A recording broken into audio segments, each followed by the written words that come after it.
will be handy to have your phone on standby so you won't always have to go back to your computer whenever someone pesters you. This way, you can text message people no matter where you are or what outrageously cool thing you're up to.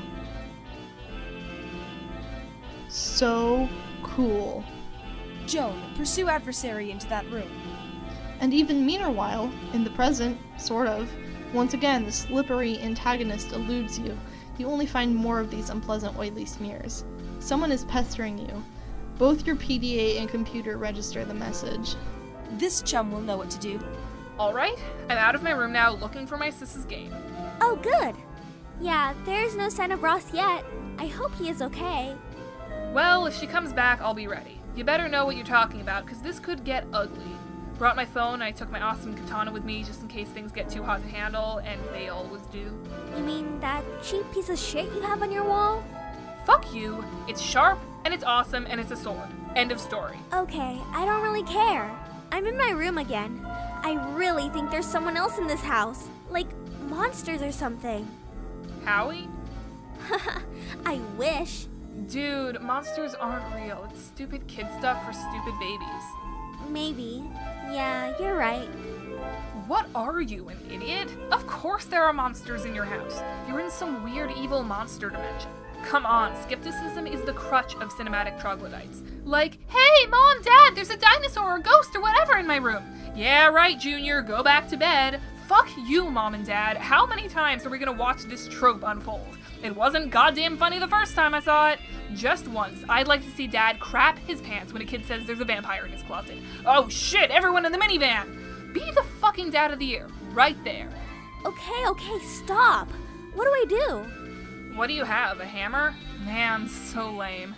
Okay, whatever. You should just look into weaponizing your Silodex. My sis is always getting on my case about it, but man, it's not as easy as it sounds. But if you're fighting monsters left and right, you don't have much choice. Okay. I guess I can read up on data structures somewhere. How's it going there? I'm out in the living room. She's usually here, but I don't see her. Might be playing her mind games. She's always pulling this ninja shit. All I see is little Cal over there. So I guess she can't be far. Oh god, so lame. What? See, I just don't know why you think it's cool. Her ventriloquist rapping thing. Oh, little Cal? No man, little Cal is the shit. That's fine. You are entitled to your opinion. I am just saying that being a white girl who is a rapper with a ventriloquist doll is not cool by any stretch of the imagination or by any definition of the word cool, ironic or otherwise. That's all I'm saying. Yeah, bullshit. Cal is dope. Puppets are awesome. Joan Egbert blows. The end. Yeah, more like the opposite of all those things is the thing that is true. I'm going to read. Good luck with your sis. Read your book. Stay wary of these foes. Monsters. Only retarded babies who poop in their diapers believe in that stuff.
It looks like Dad has satisfied his strife quota for the day. He simply returns to his housework. No point going out the front door anymore, might as well head out the back, like you originally planned. Ross, first be the pony. Second, trample Dad. You can't be the stupid pony, and frankly, you can't imagine why anyone would want to. But you give the pony a begrudging pat on the snout anyway. His name is Maplehoof. Joan, turn around! You're trying to read, okay? This book is already unpleasant enough as it is without weird voices in your head nagging you to do things. Besides, I thought we already agreed there's no such thing as monsters. Fine, you'll interrupt your reading and turn around, but you don't see what could possibly be so— oh my god, it's a monster.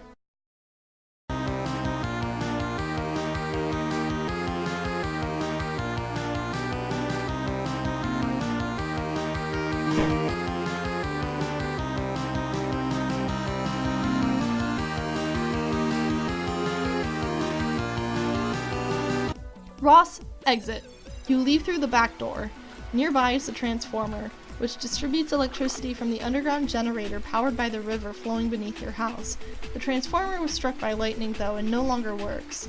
You wonder if your father has any plans to have it fixed. You guess he'd rather just play his mind games in a dark house like a weirdo. You can see the mausoleum and the portable generator across your backyard. You're almost there.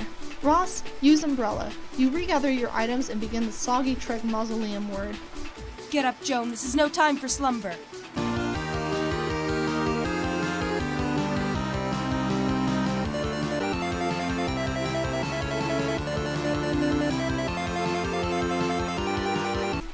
Ross, forget the W and make haste to the mausoleum.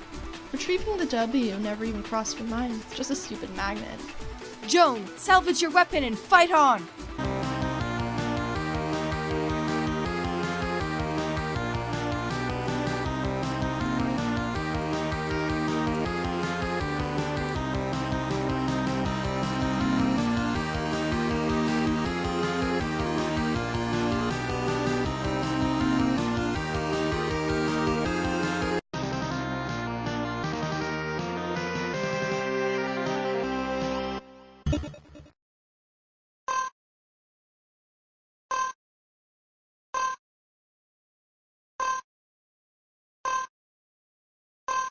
You said, put the bunny back in the box. Now, why couldn't he put the bunny back in the box? Now exult! Victory! Spoils are yours! The amazing victory allows you to scale the first 2 achievement rungs on your eshel-ladder. You are now a plucky tot, with a new feather in your cap to show for it. The eshel-ladder rewards your bold ascent with 125 boon dollars. You waste little time in storing them in your ceramic pork hollow.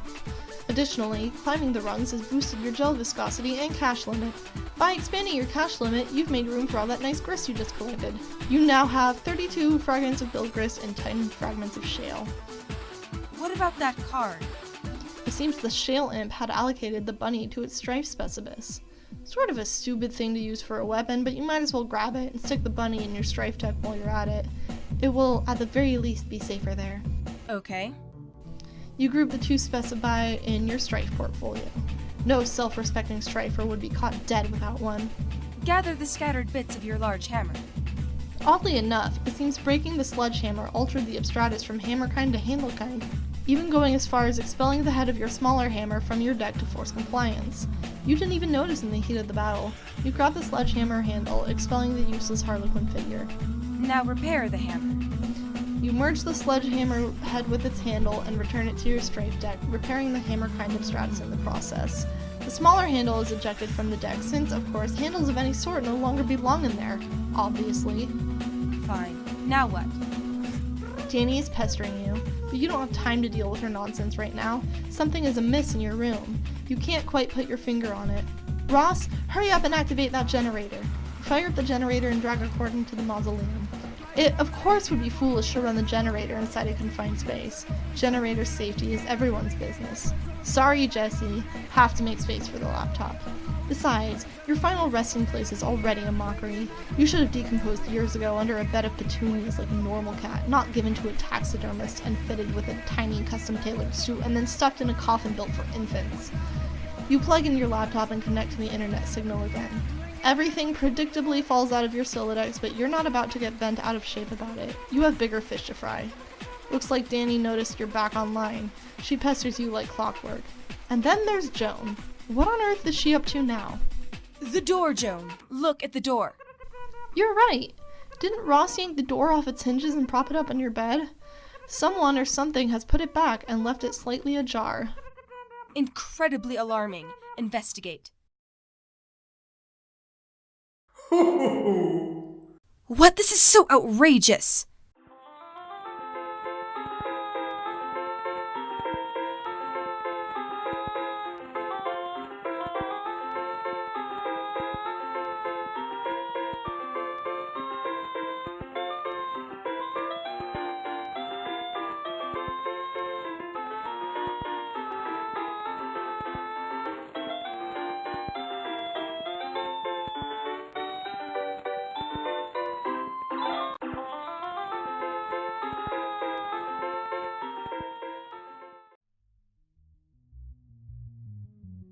Oh, there you are. Joan said your house was burning down. Are you on fire yet, or what? No. For now, I have retired to the safety of a smaller building, which is much closer to the forest fire. Oh, well, that's a relief. Joan told me to get the game to help you out of there, so I'm working on that right now. Working on it? Yeah, my sis's copy. Long story. Hey, don't tell Joan this, but I think she might have been right about the puppets. They're starting to sort of freak me out a little bit. You're referring to your sister's collection? I mean, don't get me wrong, I think it's cool and all, the semi-ironic puppet thing or whatever. Or semi-ironic. Man, I don't even know. I'm just starting to think some of this shit is going a little far. It's kind of fucked up. I've seen her websites. I like them. Yeah, well, you would. Oh man, I wish little Cal wouldn't look at me like that. With those dead eyes. Jesus. Sometimes I dream that she's real and she's talking to me and I wake up in a cold sweat and basically flip the fuck out. Interesting. Oh god. What did I just tell you my dream? You're gonna have a field day with that. I am currently scrolling notes furiously into one of the many psychoanalysis journals I maintain for you. Published papers forthcoming. Because, you know, it's not like either of us have anything better to do at the moment than to evaluate each other's radically debilitating pathologies. Yeah, I'm gonna get moving. Oh, have you heard from Joan? She's not answering me. She won't answer me either. But I am watching her. I suspect she's preoccupied with the fact that she just had a bucket of water dumped on her head by the ghost of her dead grandfather, who also happens to be dressed like a clown. Alright, I'm out. Later. Interrogate this madman. Papa? Yes, dear? Wow, you scared the living daylights out of me. Ho ho ho! Well, I guess it was a really great prank. Good one, Papa. Anyways, are you really my dead Papa? Of course, Joan. I've come back to help you on your journey through the medium and beyond. I'm delighted to see what a fine young lady you've turned out to be. Just like your mother. Okay, I guess I will take your word for it. I don't remember you at all. My mom said I was really young when you died. Hey, speaking of which, do you know where she is? I looked everywhere for her. Your mother was kidnapped. Oh no! When you crossed over to the medium, she was apprehended by the very forces of darkness, which your presence has awakened. What? Okay, so what is the medium you are talking about? It is where we are now. A realm that is a ring of pure void, dividing light and darkness. It turns in the thick of the Incipisphere, a place untouched by the flow of time in your universe. You mean because we are inside a computer? Or in the game software or something? A computer? Why, what is that, dear? Some newfangled contraption? Like the horseless auto boxcar? Well, it's like this machine that, Of course I know what a computer is, Joan. I was pulling your leg. Oh, okay. No, Joan, you are not inside a computer or software or anything like that. Try not to be so linear, dear. The software that brought you here was merely a mechanism that served as a gateway. Its routines, in a way, serve to invoke this real's instance. Yet it stands independently of any physical machine, and somewhat paradoxically, always has.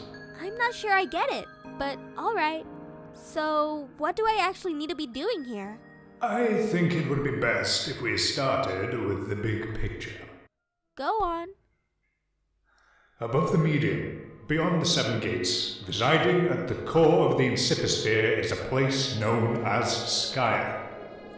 Legend holds that Skaia exists as a dormant crucible of unlimited creative potential. What does this mean, you ask? I'm afraid my lips are sealed about that, dear. Ho ho! But needless to say, where a realm of such profound importance is concerned, forces of light will forever be charged with its defense, whilst forces of darkness will just as persistently covet its destruction. As it so happens, at the center of this realm, whose fate is in question, these very forces duel on a stage, stuck in eternal stalemate. Yes, they have dueled in this manner forever. That is, until you showed up. Me? Yes, you, Joan. Before your mishap with my ashes, you may recall the sprite's previous incarnation, which resulted from its kernel's hatching. You see, this hatching occurs automatically in response to your arrival. The result is a pair of kernels, one dark, one light. Each carried the information they were prototyped with before the hatch. One goes down to a kingdom entrenched in darkness, the other up to a kingdom basking in light. Each comes to rest in an orbit of a spire, of which there are 3 others in kind. The 4 spires are situated above a throne, and these 2 thrones preside over the 2 respective sovereign powers. And once the kernels are situated, that is when the game is afoot. The true war begins. Light versus dark, good versus evil. This is a war that the forces of light are always destined to lose, without exception. A quest of futility, then. Wow, really? Then what's the point? That remains for you to find out, dear. For you see, the journey you're about to take is the ultimate riddle. Whoa! For now, your objective is to proceed towards Skaia and pass through the first gate situated directly above your house. Not even terribly far. The gates will become progressively more difficult to reach, so you had better be prepared to sharpen your adventuring skills. How am I supposed to get there? You build. Okay, I think I get it now. So I guess the battle against good and evil is sort of irrelevant? Well, I don't know. That all sounds kind of weird. But in any case, we build a house to get to these gates, and then I can save my mom. Yes, Joan. And then after that, we solve this ultimate riddle thing and save Earth from destruction. Oh no, I'm afraid not. Your planet is done for, dear. There's nothing you can do about that. Oh.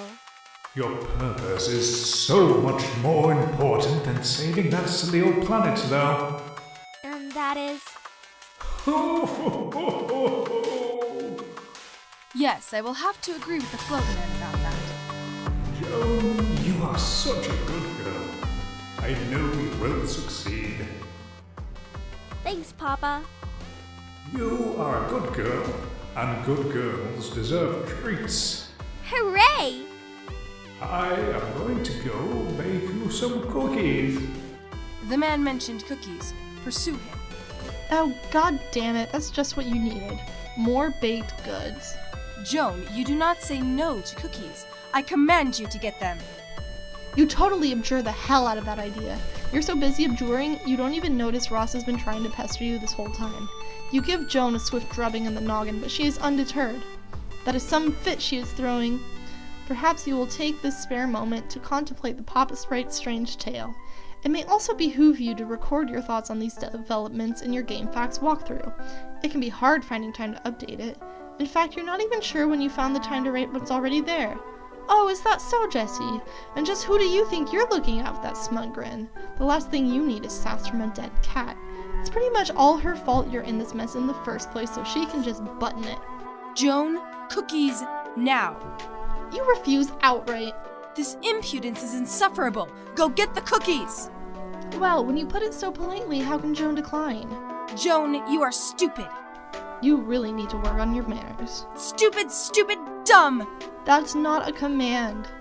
It's nothing. It's stupid. You're stupid. For the last time, I command you to get the cookies, girl! It's just not going to happen, buddy. Years in the future, but not really enough to write home about. An agitated finger slips mid-keystroke.